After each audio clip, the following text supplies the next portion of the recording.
Hey playa, are you the type of person that overthinks every interaction you have with your crush, every look they give you, every smile, every time they say hi? If so, stay tuned because I'm going to explain what you could do to break out of that mindset to make things start working for you and your crush. This is the Just Beef, you're watching the Just Beef. For those of you that are new here, my name is Josh, and every single Monday through Friday, I make videos sharing tips, ideas, and stories teaching you how to be your best self. Now, if you find yourself constantly overthinking everything that you do, the first question to ask yourself is why? Why am I always in my head? Why am I always second guessing myself? Why am I always assuming that things are bigger than they actually are? If you're someone that's always in your head, the first thing that you're going to want to start doing is being more verbal with how you feel, not just to your crush, but to everyone that you know. And I don't mean just outwardly telling your crush, hey, I like you. I mean more in the sense of just verbalizing your feelings. When things make you angry, when things make you sad, when things make you happy or excited. Let's say, for example, you're sitting in class thinking about your crush and you're not sure when the next time is that you're going to see them. Well, in that moment, you might feel excited for that next encounter you have, or you might feel worried that it'll never happen. A lot of times, people get stuck in that realm of uncertainty. They don't know what's going to happen. Instead of changing their mindset and telling themselves, well, what can I do to make the thing that I want happen? That might mean finding out what your crush's schedule is, what they do after school, where their friends hang out, just learning a little bit more about them so you don't sit in that cycle of thinking about it. Now, when it comes to overthinking and second guessing yourself, this is the one that most people get tripped up on because that fear of rejection is super real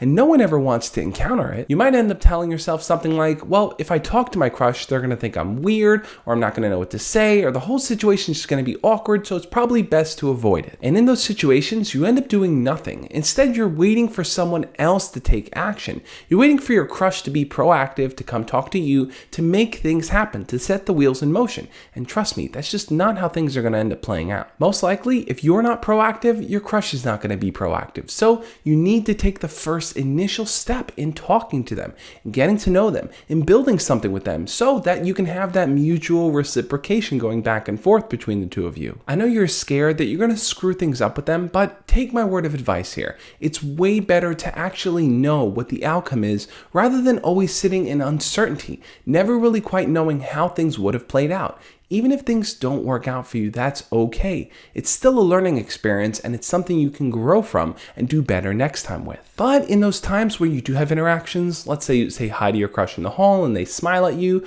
or they look at you every so often, you might start to overthink what their intentions are. You might start to attribute more to it and think that just a simple look is a sign of romantic interest. Now, I'm sure many of you have already seen my 5 signs a girl likes you video, but the problem with looking for signs is that you spend too much time waiting to understand what's going on rather than being active about it. And what I've come to learn over the years is that you're way more successful when you actively talk to your crush, when you interact with them, when you start to build that connection rather than trying to wait till all the check boxes are marked off for the signs that you think they're showing. In other words, signs of interest does not translate into actual interest. The only way you're actually going to find out if your crush is interested in you is if you talk to them, is if you get to know them better. Without doing that, and just waiting for every kind of look or hair flip or smile or things like that, you're going to end up sitting there waiting things out until your crush gets bored waiting for you to make a move. I've seen this happen way too many times. A person ends up liking someone else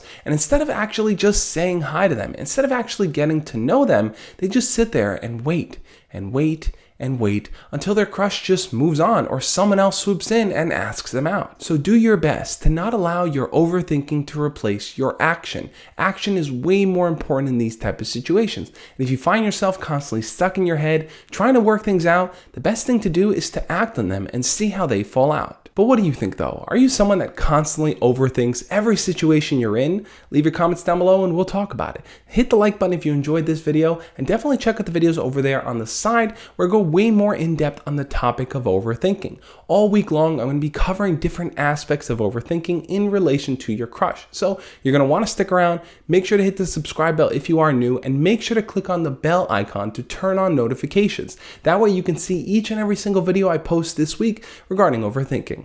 On that note, guys, I'll catch you tomorrow. As always, love and peace.